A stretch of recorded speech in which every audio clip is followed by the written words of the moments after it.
مجھ سے ایک دوست ایک دن پوچھنے لگے کہ یہ محفل میلاد اتنے عرصے سے ہو رہی ہے، اس کی برکت کیا ہے؟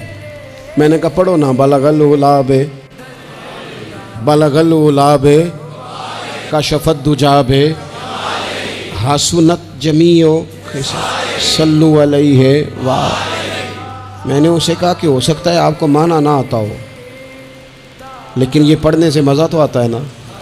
کہنے لگے بڑا آتا ہے۔ میں نے کہا یاد بھی ہے؟ کہنے لگے بالکل یاد ہے۔ میں نے کہا کوئی پڑھنے والا اسے چھیڑ دے تو باقی ساری ربائی آپ پوری کر لیتے ہیں نا؟ کہنے لگے ہاں۔ میں نے کہا یہ محفل میلاد کی برکت ہی ہے۔ چھوٹے چھوٹے بچے نا گلیوں میں جھنڈے لے کے گھومتے ہیں، کہتے ہیں نور والا آیا ہے، نور لے کر آیا ہے، بڑی دل کو تسلی ہوتی ہے۔ اور رب ان لوگوں کا بھلا کرے جنہوں نے ہمارے بچوں کی زبانوں پر حضور کی نعتیں جاری کرا دی۔ دوستو، حضور کے تذکرے اپنی طبیعت میں طاری کریں اور خود بیان کریں تو یہ کہ اچھا نعت خواں پڑھے، بڑی اچھی بات، لیکن خود بھی آپ ان لفظوں کو ادا کریں، ان جملوں کو اپنی زبان پر طاری کریں۔